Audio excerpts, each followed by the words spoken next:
Hello, I'm Ollie and this is Criminolly, where I talk about crime, pulp, horror, that kind of thing. Today I bought some more books.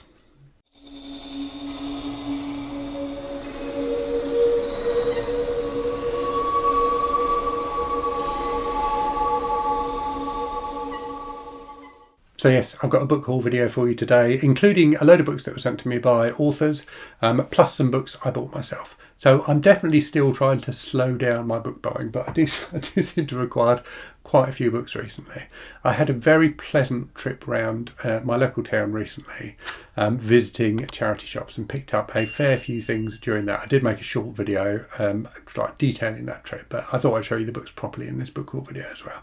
But let me start with the ones that have been sent to me by authors. So I am open. So I have. Let's start by saying I have a huge backlog of books that I've accepted in for review that I need to get through.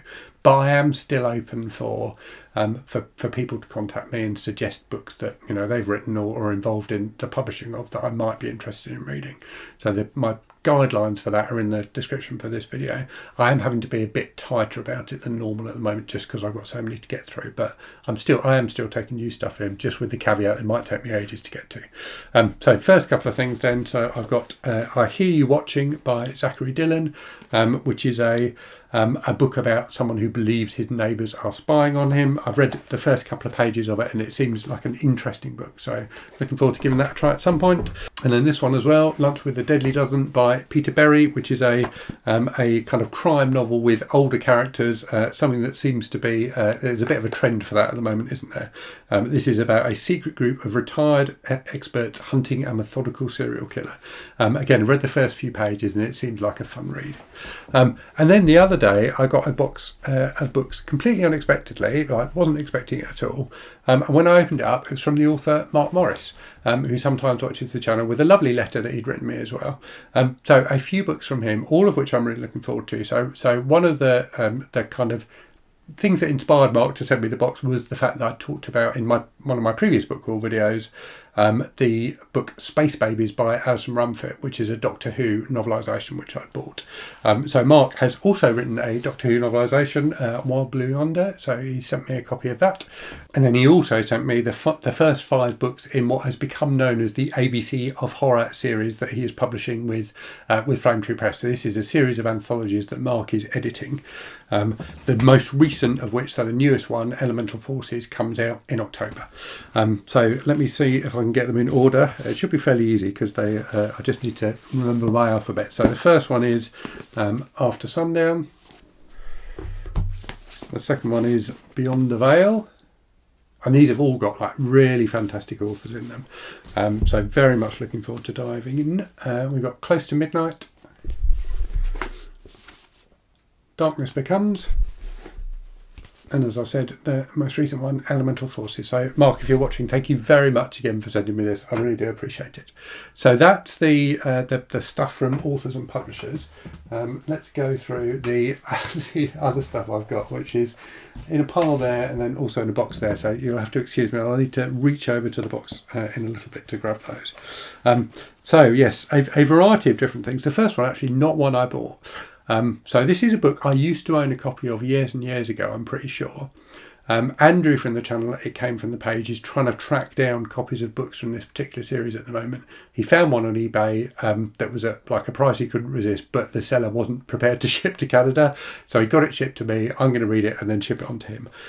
So it is Route 666 from the Dark Future series by Jack Yeovil. So Jack Yeovil is a pseudonym for the writer Kim Newman, who wrote the Anno Dracula books.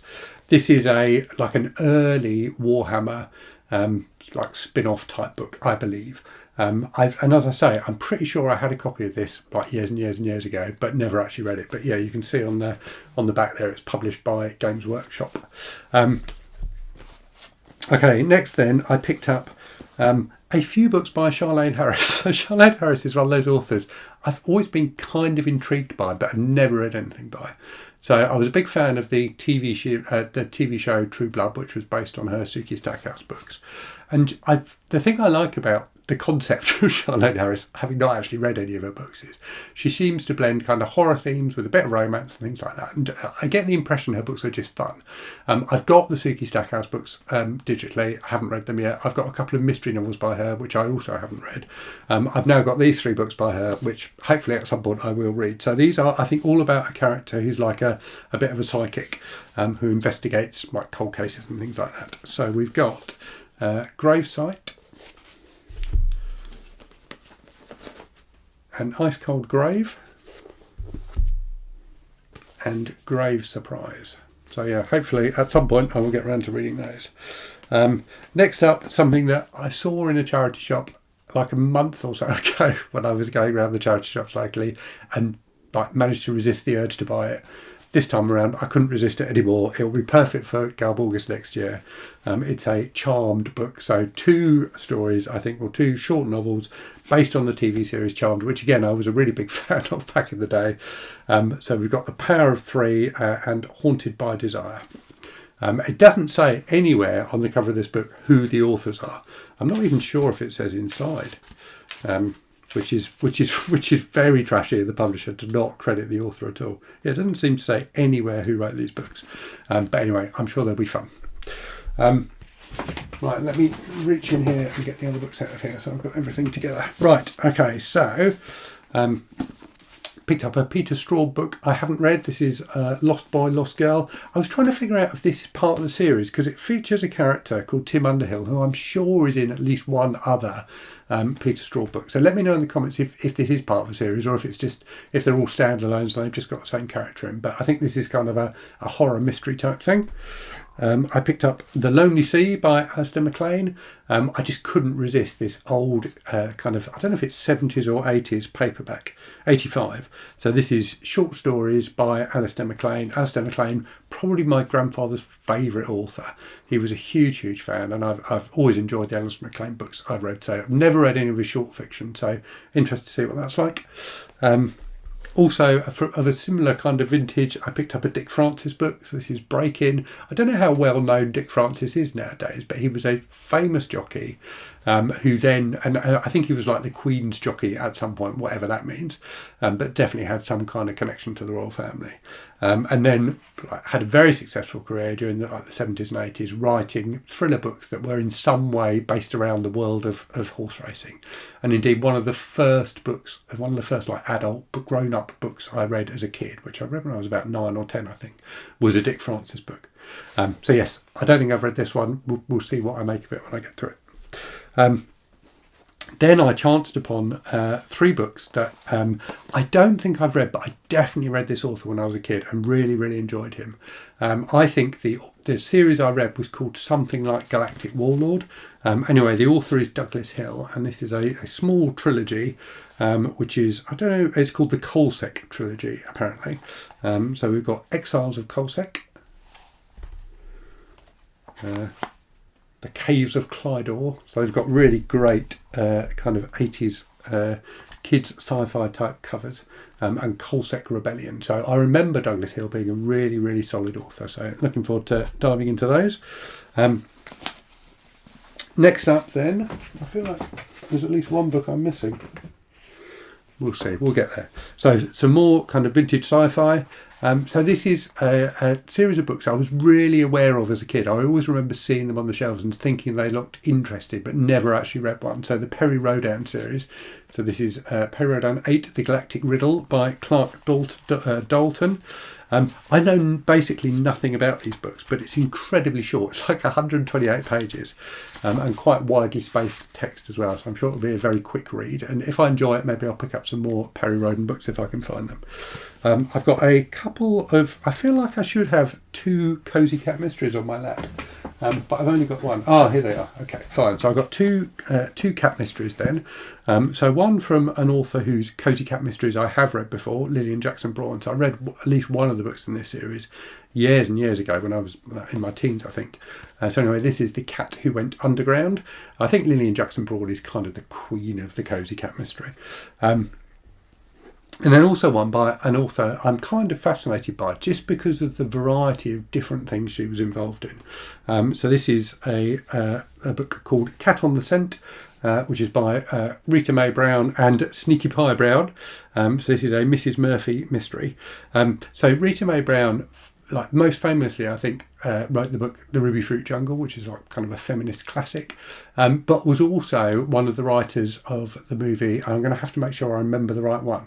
I think it's Slumber Party Massacre. So the first Slumber Party Massacre was co-written by Rita Mae Brown, which is a really trashy but quite interesting like slasher movie from the early 80s. Next up, I chanced across a Whitley Strieber book. I'm not sure I've ever read any Whitley Strieber books. I certainly am familiar with him because of the kind of controversy about him going off the rails a bit and writing the book about being abducted by aliens. But I think he's supposed to be a decently solid and reliable kind of horror suspense author. So hopefully that will be true of this one, which is Billy.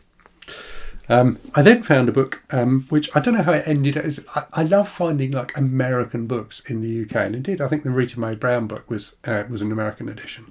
So this is a Barnes and Noble short story collection, which looks really interesting. So it's called 100 Malicious Little Stories. You can see the Barnes and Noble sticker on the cover there.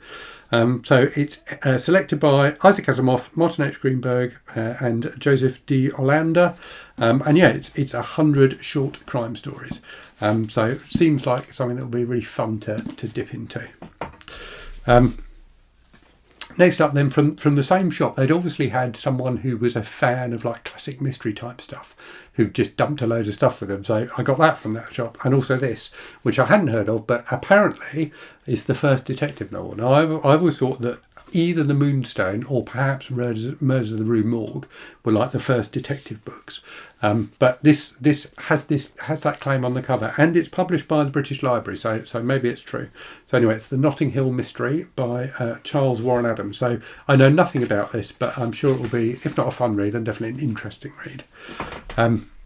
Next then, a couple of more recent things. So this is a book I've wanted to read ever since it came out. He's an author I think I'm going to really like. I've not read anything by him yet. So the author is Nathan Ballingrud, and the book is The Strange, so a kind of sci-fi horror story, I think. So yeah, he seems to be getting really good reviews from people I respect. And then next up, a book that I heard about that just sounds interesting. So it won, I think it won the Theakson's Old Peculiar Crime Prize this year.